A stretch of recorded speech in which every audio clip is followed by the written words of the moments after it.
உன்னை பற்றி யாரு அட என்ன சொன்னால் என்ன இந்த காரி வாங்கி அடை அந்த காரில் கழுது.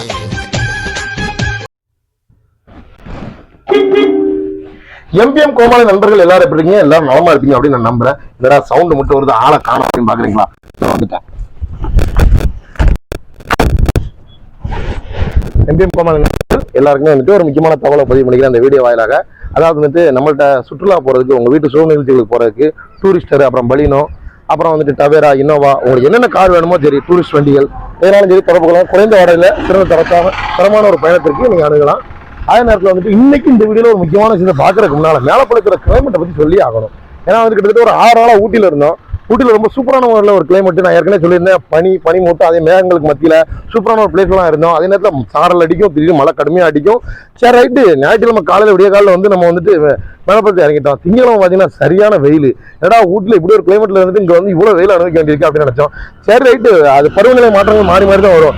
இன்னைக்கு காலையிலே பார்த்துட்டீங்கன்னா ரொம்ப சூப்பரான ஒரு 9 மணிக்கெல்லாம் அப்படி மழை சாரலமா இருந்துச்சு. அதே நேரத்தில் 12 மணிக்கு அப்புறம் ரொம்ப சூப்பராக மழை மாறிடுச்சு. மழை அடிக்க ஆரம்பிச்சு, மழை அடிக்கிட்டே இருந்துச்சு, விட்டு அடிச்சுது. இந்த நிமிஷம் வரைக்கும் ஊட்டி, கொடைக்கானல், மூணாறு இதே போல டூரிஸ்ட் பிளேஸ் மாதிரி மேலப்பழையும் மாறிட்டு ரொம்ப அருமையா இருக்குது. சரி, நான் கதைக்குள்ள வரேன். இன்னைக்கு ஒரு முக்கியமான விஷயத்தை பற்றி அந்த வீடியோல பதிவு பண்ண போறேன். அது என்ன அப்படின்னு பாத்தீங்கன்னா, ஒரு அழகான ஒரு ஊர் இருக்குது. அந்த ஊர்ல ஒரு 5-6 தெருக்கள் இருக்குது. ஒரு தெருக்கு ஒரு 10-50 வீடு இருக்குது. அந்த ஊரை ஒட்டி ஒரு அழகான ஆறு ஓடிக்கிட்டு இருக்கு. இந்த ஆத்துல இருந்து குடிநீர், மக்கள் குடிநீருக்கு தண்ணி எடுத்துக்கலாம், குளிக்கலாம். அதே நேரத்தில் பொது பயன்பாட்டுக்கு அதை பயன்படுத்திக்கலாம். அதே நேரத்தில் மிருகங்களும் மற்ற தாவரங்களுக்கும் அந்த நீரை வந்துட்டு சப்ளை பண்ற மாதிரி ஒரு இருந்துகிட்டு இருந்துச்சு. இதை என்ன பண்ணிட்டாங்க பாத்தீங்கன்னா, அந்த ஊர் மக்கள் அந்த ஊர்ல இருக்கக்கூடிய தங்க வீடுகளில் பயன்படுத்தக்கூடிய, அது பாத்திரங்களுக்கு தண்ணியா இருக்கட்டும், குளிக்கிற தண்ணியா இருக்கட்டும், மற்ற வீடுகளில் செலவு பண்ணக்கூடிய அந்த தண்ணியை, கழிவு நீரை, அது அந்த 5-6 தெருக்கள் உள்ள கழிவு நீரை நேரம் ஒன்னா சேர்த்து அதை கொண்டு போய் அந்த ஆத்துல கொண்டு போய் விடுறாங்க. அந்த ஆத்துல கொண்டு போய் விடுறதுனால அந்த ஆறும் அந்த சாக்கடையும் இணையக்கூடிய பகுதி வந்துட்டு அந்த சாக்கடை ஒரு குளம் மாதிரி கட்டி கிடக்குது. இந்த இடத்துல ஒரு 10-15 பன்னி இருக்குது. இந்த பன்னியால சுகாதார சீர்கேடு ஏற்படுது. அதே நேரத்தில் நோய்கள் ஏற்படுது மக்களுக்கு, அது தெரியல. இந்த பன்னிகள் அந்த சாக்கடையில் விளையாண்டுட்டு இருக்கும்போது அந்த ஊர்லயே ஒரு 4-5 யானைகளும் இருக்குது. அந்த யானைகள் என்ன பண்ணுதுன்னா, அந்த ஆத்துல வந்துட்டு எப்பவுமே வந்துட்டு அது தண்ணி குடிக்கிறதா இருக்கட்டும், அது குளிக்கிறதா இருக்கட்டும், அந்த ஆத்தான் பயன்படுத்திட்டு இருக்கு. அதுல ஒரு யானை ஆத்துக்கு குளிக்க போகுது. மற்ற 4-5 யானைகள் அதை பார்த்துக்கிட்டு இருக்கு. அந்த நேரத்தில் ஒரு பன்னி சொல்லுது, இப்ப யானை குளிச்சுட்டு வரும். அந்த யானை வரும்போது அதுக்கு குறுக்க போய் நான் நிற்பேன், என்ன பார்த்து பயந்து அந்த யானை ஒதுங்கி போகும் பாருங்க அப்படின்னு சொல்லிட்டு அந்த பன்னி போய் நிக்குது. யானைங்கள் நடந்து வந்துகிட்டு இருக்குது, பன்னி குறுக்க போய் நிக்குது.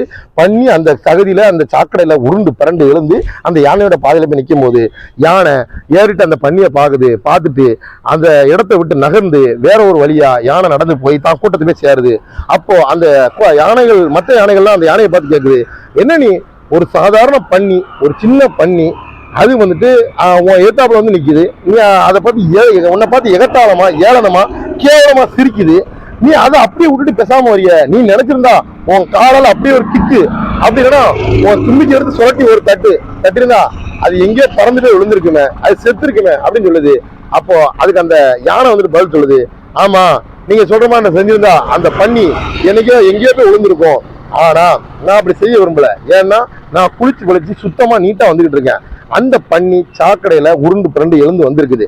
நான் அதை வந்துட்டு என் தும்பிக்கையால அல்ல காலால நான் உதைக்க போனா அது மேல இருக்க சாக்கடையும் சேரும் என் மேல ஒட்டிக்கணும், அது வந்துட்டு எனக்கு அசிங்கத்தை ஏற்படுத்தும் அப்படின்னு சொல்லிட்டு அது சொல்லி முடிச்சிருது. அப்போ வந்துட்டு நம்ம வாழ்க்கையில இதே போல நிறைய பேர் சந்திக்குங்க. நம்ம மேல அவதூறு வீசுவாங்க, நம்ம மேல குற்றம் சுமத்துவாங்க, நம்ம பயணிக்கக்கூடிய பாதையில இடையூறுகளை ஏற்படுத்துவாங்க, நம்மளை அசிங்கமாவே சித்தரிச்சு காட்டணும்னு நினைப்பாங்க. இப்படி வாழ்க்கையில நம்ம நிறைய பேரை சந்திச்சிருப்போம். அதனால நம்ம இந்த யானையை போல கடந்து போயிட்டே இருக்கணும். இந்த யானையும் பன்னியும் நமக்கு அதுதான் கற்றுத்தருது. நம்ம எதை நோக்கி போகணுமோ, எந்த பாதையை நம்ம தேர்ந்தெடுக்கணுமோ அதுக்கு நல்லது பண்ணிட்டு நம்ம போயிட்டே இருக்கணும். இந்த மாதிரி பன்னிகள், நாய்கள் 1000 குறுக்கத்தான் வரும். அதை நம்ம கண்டுக்கிட வேண்டிய அவசியம் இல்லை. நம்ம பாதையை மாத்திக்கிட்டு போயிட்டே இருக்க வேண்டியதான். அது நினைச்சுக்கிடும் நம்மளை கண்டு பயந்து போயிட்டான், நமக்காக தான் ஒதுங்கி போயிட்டான்னு.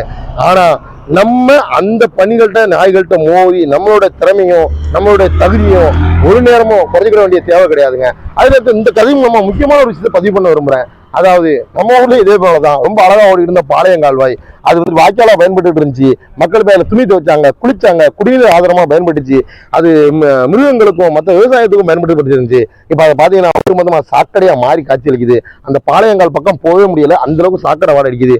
இதே போல பல ஊர்கள்ல ஊர் மக்களாலேயே நிறைய வாய்க்கால்கள், நிறைய ஆறுகள் நாசமாக்கப்பட்டு வருகிறது. அதனால நம்ம குடிநீர் ஆதாரங்களை பாதுகாப்போம் அப்படின்னு சொல்லி இந்த வீடியோ எத்தோடு முடிச்சுக்கிறேன். மீண்டும் ஒரு நல்ல வீடியோல உங்களை சந்திக்கும் வரை உங்களிடம் விடைபெறுவது அறிவிஞானியாராகிய நான்.